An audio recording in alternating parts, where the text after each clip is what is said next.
Together, growing in faith, changing communities. Ngegama likayise benendodana nomoya ocebileyo. And today ngiyafisa ukuba sifunde izwi likaNkulunkulu. Luke chapter 9 verses 52 to verse 62. Luke chapter 9 verses 52 to verse 62. Rather, let me begin from verse 51. When the days for his being taken up were fulfilled, he resolutely determined to journey to Jerusalem. Kwathi isikhathi sokuba insuku zakhe zokuba anikelwe kuNkulunkulu seyifikile, wathatha isinqumo sokubhekisa amabombo eJerusalema. Thandwa zami, there's so much in that verse. When the days for his being taken up were fulfilled, he resolutely determined to journey to Jerusalem. Kunale nkonzo uNkulunkulu ayivusayo. Ubevele sazi ukuthi akusekho ukubaleka. Akusekho ukuhlehlela emumva. Kumele ngiyenze lento. Kumele ngisithathe lesi sinqumo. Akabalekanga. Wabhekisa amabombo akhe eJerusalema. La aze khona ukuthi ngiyohlushwa, ngiphikwe, ngidayiswe, ngibulawe. Kodwa enethemba lokwazi ukuthi uNkulunkulu akasoze amshiya. Ngithanda leyo nkonzo. Futhi ngiyafisa ithandwa zami ukuba kube inkonzo esiphila ngayo. Ukuthi kunezinto empilweni ezofika. Khona lo mkhuleko engifisa ukuba sukhuleke masithola isikhathi. It's called the serenity prayer. To accept the things I cannot change. To change the things that I can. To have the courage and to know the wisdom. And these are three important elements. Thandwa zami, kunezinto empilweni ekumele udlule kuzona. Kunezimo empilweni enfanele nidlule kuzona. Whether as friends or as family or as individuals. Umuntu nomuntu unesabelo sakhe. And ngiyafisa ukuthi ungasifuni esomunye. Hlala kwesakho. Ungasifuni esomunye, ungasihaleli esomunye, kodwa miyeke uNkulunkulu ahlale nomuntu wakhe kwisabelo sakhe. Khona lento ebalulekile. Cela ubhale phansi. Nkosi, ngifundise ukwamukela.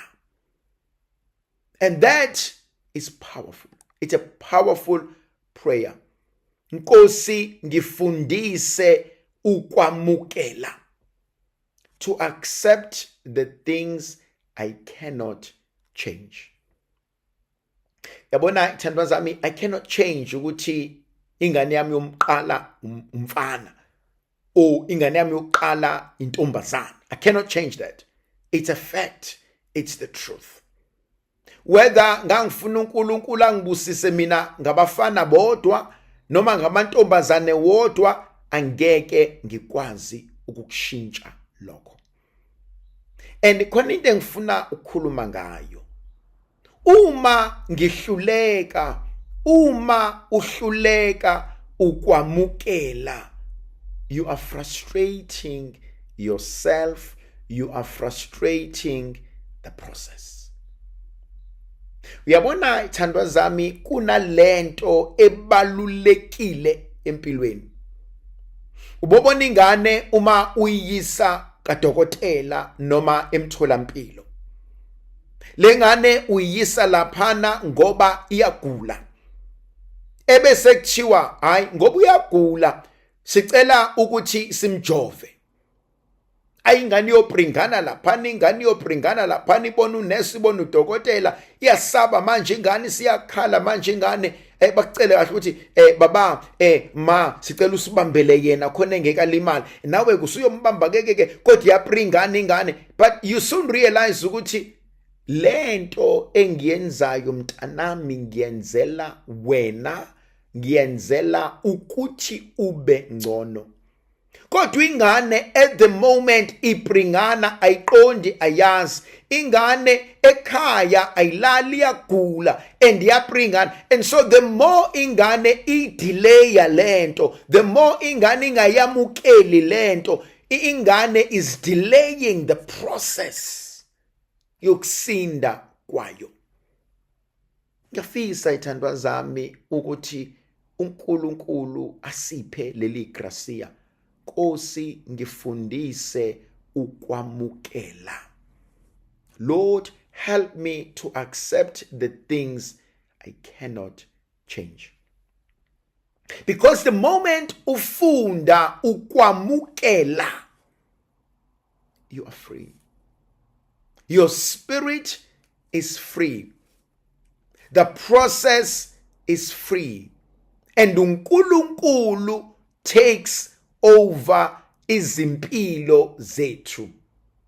And uJesu does this. He knows he's going to Jerusalem and he knows what lies ahead in Jerusalem, but he resolutely makes a decision. Ngeke ngihlehle, ngeke ngibaleke, ngizokwamukela.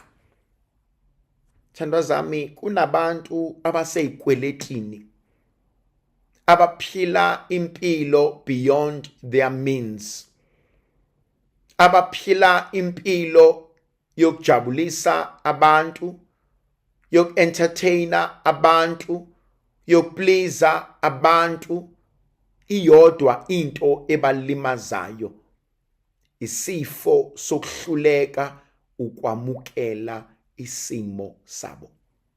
Yabona thina sakhula ekhaya, one of the things esafundiswa zona, mntanami funda ukwamukela isimo sakini. Ukuthi kamngani wakho khonani, ukuthi kamakhelwane khonani, ukuthi leza ingane iphila kanjani, ingakho thina ekhaya mhlambe sasingavunyelwa ukuvakasha. Ngoba kwesinye isikhathi akuve kulula ukukhohlwa ipleti lakho, unake ipleti lomunye umuntu. Uthi ay mina ngithanda lokudla okudliwa usibanibani. Ngoba naku ukubona ekuhlukile, mase kunika bese kuyaxaka. Yasikhona lento ehlezi senhlizweni yami, lenkonzo ethi funda ukudla okusepletini lakho. Khohlwa ukuthi elinye ipleti linani. And lokho mina ave kunginika ukuthula ithandwa zezulu. Inkonzo yokufunda ukwamukela. Kunabantu abaphila ngezikweletu. And you realize ukuthi lezi zikweletu abazenzile, abakuzona, bazenze because athi umuntu ngiyemcimbini angazi ngizogqokani. Gqoka okukhona, athi hayi ngeke angikwazi ukugqoka lento, bayayazi lento, kufanele ngifike nento entsha. And you soon realize ukuthi almost every weekend or every second week you are buying new things that you cannot afford. And you soon realize ukuthi but I'm living beyond my means. Why? Ngoba ngihlulwa ukwamukela isimo. Khona abanye abahlulwa umthamo noma umthambo kaNo. Thanda zami ingane zohlezi icela. Izingane ziyohlezi sicela, nathi sibile zingane sacela. khona nje umuntu onganqeni uvudane avukwe ukutetema ateteme.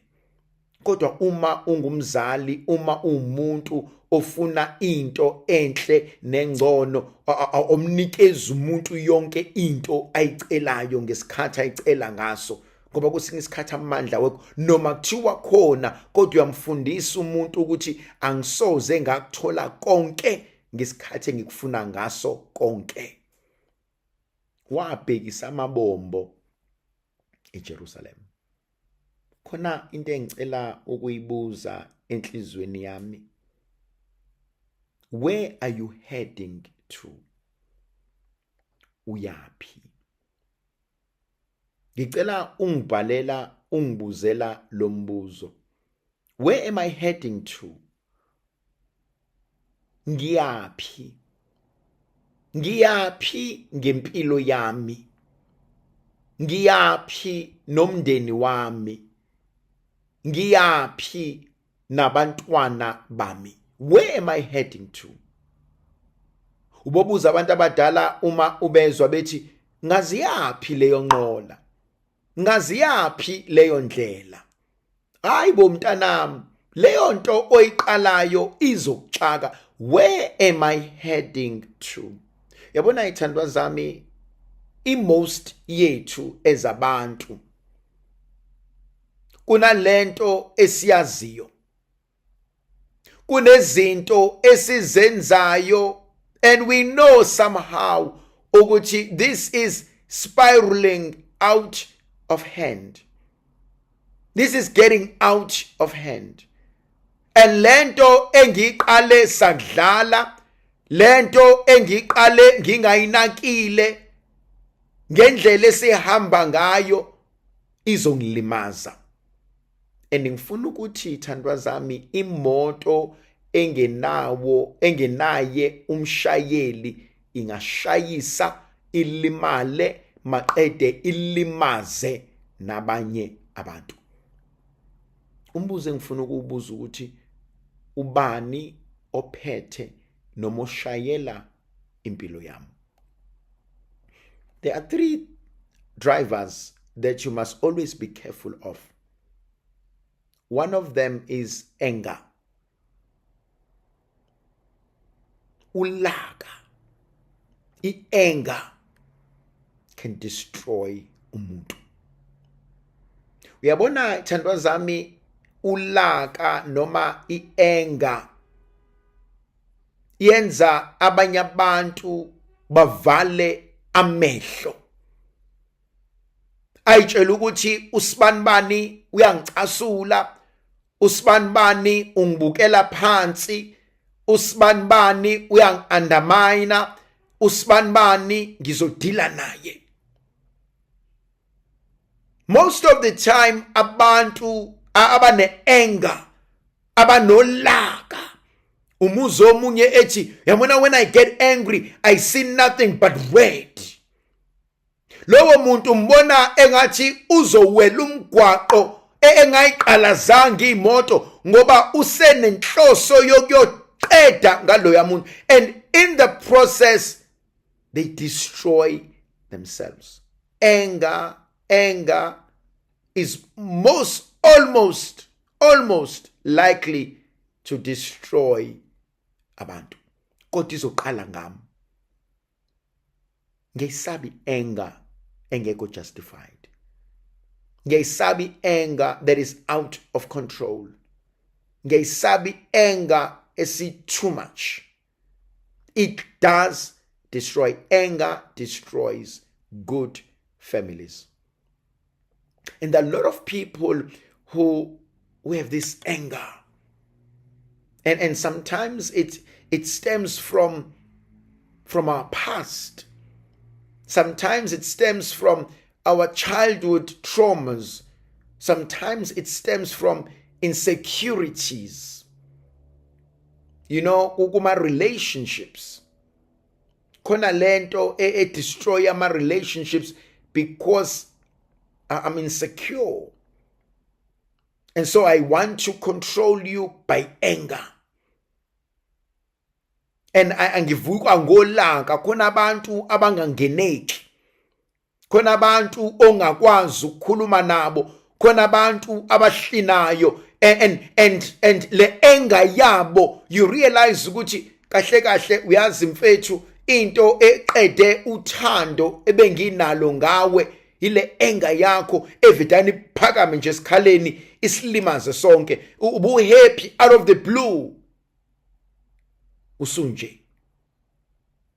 And anger is dangerous. Anger is dangerous. The second one is hatred, inzondo. Yabona, if I am driven by hatred, I will destroy people. Inzondo ithandwa zami ingozi. Ngiyamsaba umuntu ozonda abantu. Engiyamzonda usibanibani, eyangimfuna usibanibani, eyangifunela lutho ngalowo muntu mina, ungangitsheli mina ngalowo muntu mina, usibanibani ukuthi. Ngifuna ukuthi sando sami angeke udlale nodaka lungangcolisi. Angeke ulale namakhizane angakudli. Inzondo consume people. It destroys people. It consumes us so terribly. Hatred is one of the worst things that we can face as human beings. And funny enough, the opposite of hatred is love and acceptance. I don't have to hate. We can disagree without me hating you. Yabona kunabantu abalimele. Uze umuzo omunye ekubuza ukuthi nibangani nosibanibani. Uthi no, angibangi lutho mina nosibanibani. Athe akakufuni mfowethu lo muntu. Why? Athe izinto ayikhuluma ngawe emhlanganweni, izinto ayikhuluma ngawe behind your back. Yabona inzondo kwesinye isikhathi ibhlungu ngoba omunye ukuzonda ekuhlekisa. Khona leli gama engilithandayo elithi gedle ihlekisa. Noma ngithi mina ugadle ihlekisa.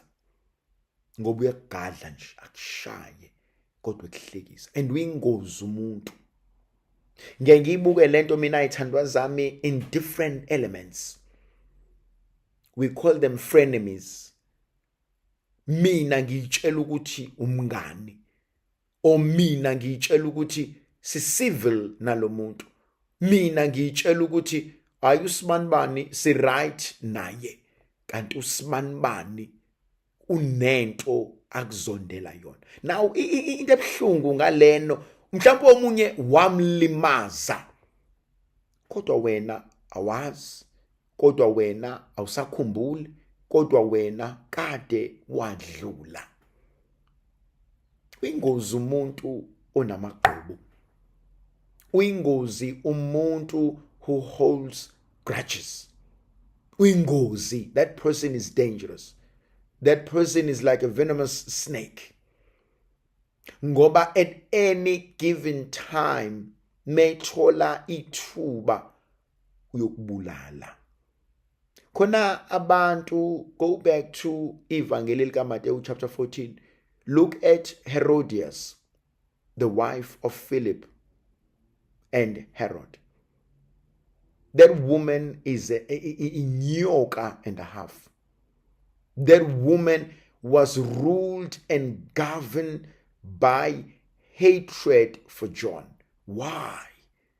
Because she was in pain. Why? She felt that she was humiliated. Why? She was challenged by the truth and she did not like it. Thandwa zami, sadly enough, khona abantu abakuzondayo. Ubenzeni awazi. futhi mawulokhu uqhubeka uzibuza ukuthi awu ngimenzeni usibanibani, ungagcina usangana ikhanda. Uyazi ukuthi isidalwa esiwumuntu siyakwazi ukukuzonda singakaze sihlale phansi nawe. Uyazi isidalwa esiwumuntu siyakwazi ukukuzonda sikuzondela ukuthi wena uthandwa usibanibani. Hayi wena nalabangani bakho ngibafuna noma ngibabone. Hayi wena uhleli nosibanibani, ngibazonda kabi mina labo bantu. Isidalwa esiwumuntu asidingi reason ukukuzonda. But the sad part about inzondo kwabanye abantu, it always seeks to destroy the other person. Uyabona uma imoto engishayelayo ishayelwa inzondo, ngiyabadabukela abantu engizohlangana nabo endleleni. You know the most funny part, umuntu onenzondo can be the most loving person.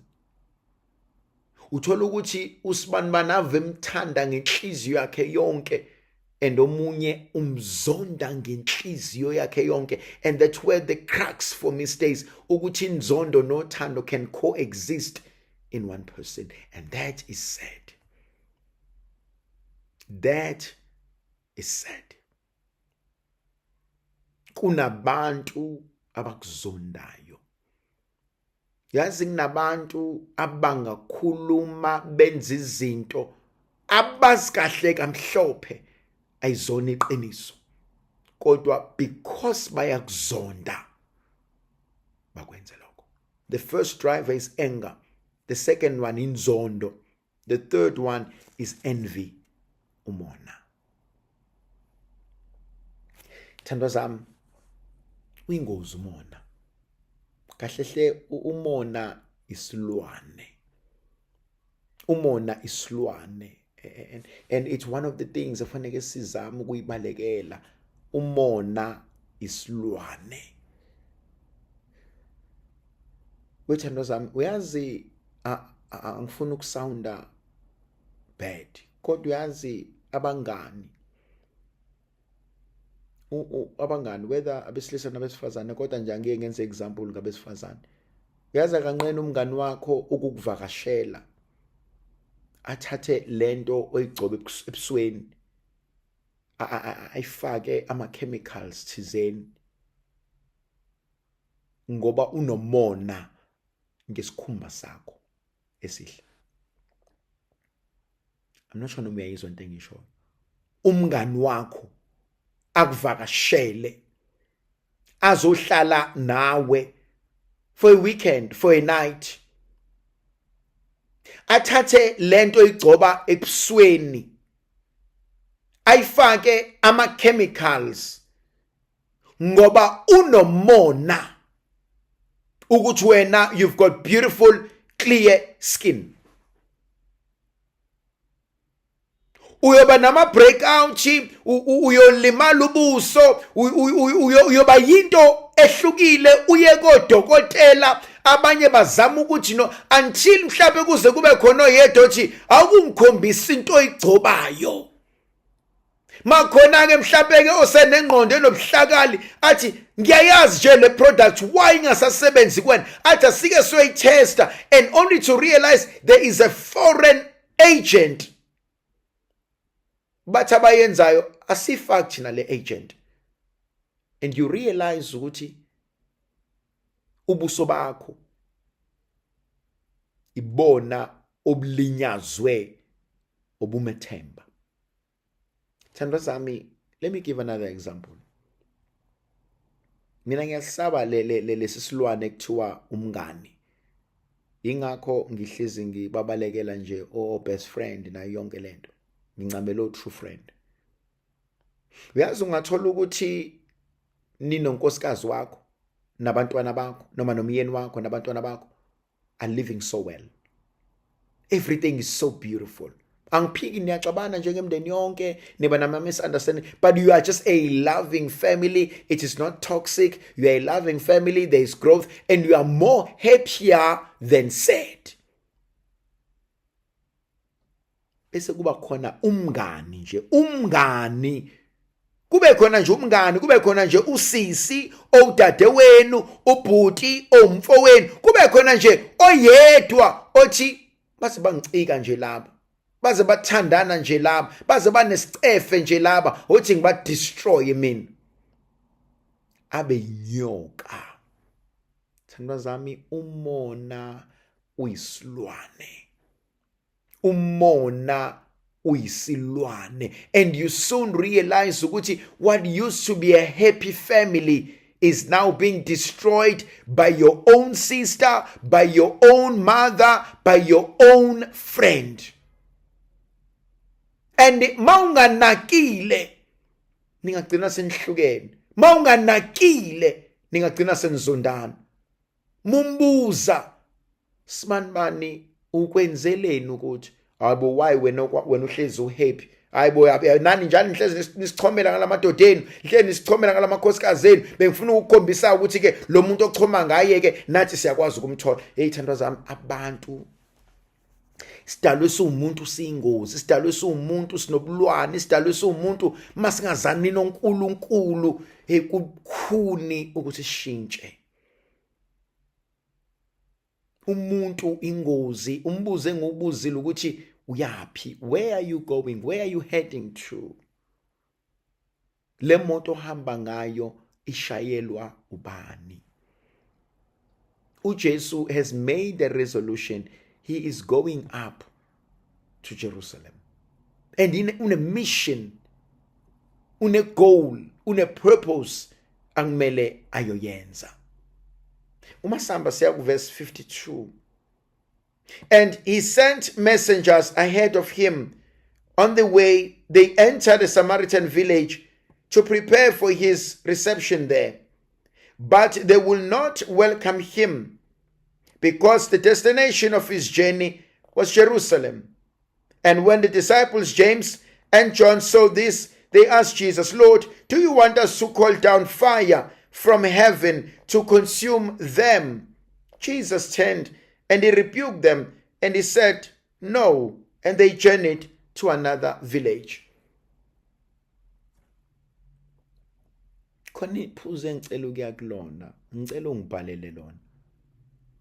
Akusibo bonke abantu abazongithanda. Akusibo bonke abantu abazongithanda. Not every person is going to like me. Not every person is going to like you. Akusiwo wonke umuntu ozokuthanda.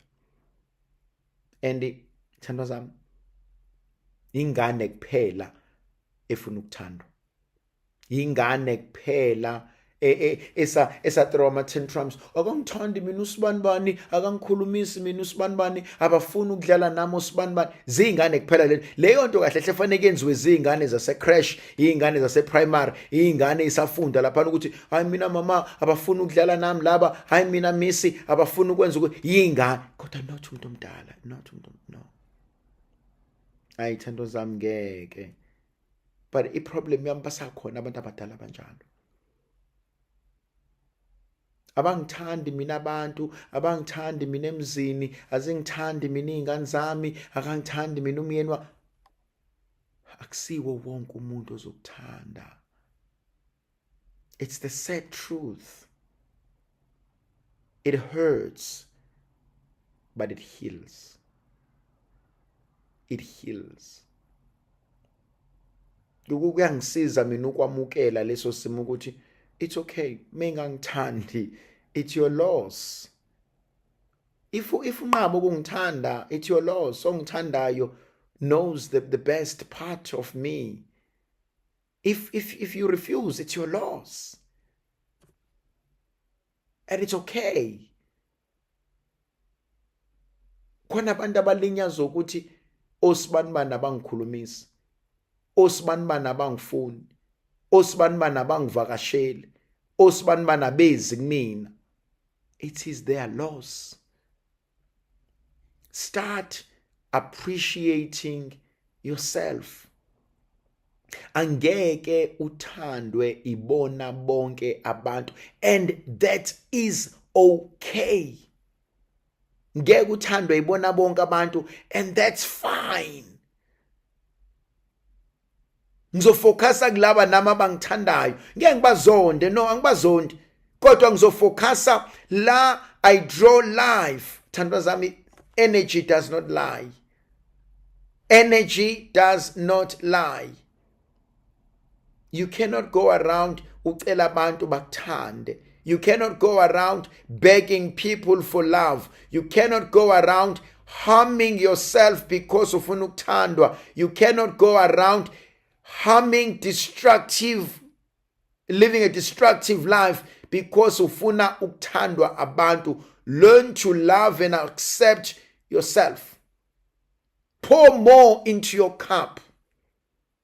Yabona ma uphethe ujeke unika abantu amanzi noma unika abantu ijuice masebethi bona no bona sebe right wena usayidinga, well phuza phela ayikho inkinga. Uba offerishile bayinqaba, then you cannot be ngesikwazi ukuthi uyancishana uma sesikubona uyiphuza.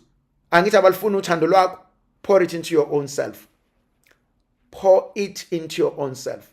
Don't let your love be wasted. Go to the scriptures where uJesus nika umzekeliso one of the house owner enza umsebenzi and people refuse to come. He says bring anyone and they refuse. He says, well, whoever you find, nothing must be wasted.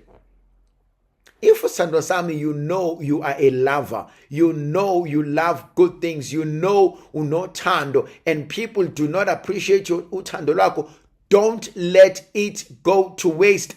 Pour it into yourself. Self-love, self-appreciation. Go on a date. There's nothing as sexy, as beautiful as someone who goes on a date alone, who goes on a vacation alone, who goes to the beach alone, who has a me time. There's nothing as beautiful as that, because you know why? If you can take care of yourself, you can take care of anyone. You don't need anyone to have fun. You don't need anyone to have a good time. You don't need a lot of friends to affirm you of your goodness. Go and do it yourself. There's nothing as powerful. I have great love and respect for umuntu who has minimal number of friends or no friends at all, and who lives a positive, good life. Why? Because that person says to me, I don't need people's approval in order to be happy. I don't need people's approval in order to succeed. I don't need people's approval in order to make it in life. I don't need abantu abaningi abazongitshela ukuthi, oh, you're so good, oh, you're so great, oh, no. Don't let your love be wasted. The other point engifuna ukuyisho is simple. Don't let rejection change you into a monster. Uthi James lana beno John ingane ndawonye, Nkosi ufuna sibize umlilo yini sibashisa. Why? Well, they're rejecting us. It's okay. Don't let rejection turn you into a monster. In fact, if you reject this thing, it's your loss. Someone else will appreciate it. Ungabi a monster because you do not know how to deal with rejection. Accept it and move on. Don't let rejection turn you into someone you are not. Do not let rejection make you a person you never thought you will become. Do not let rejection to make you take decisions you will never have taken in your life. Abantu will reject you. That's okay. That is okay. It is their loss.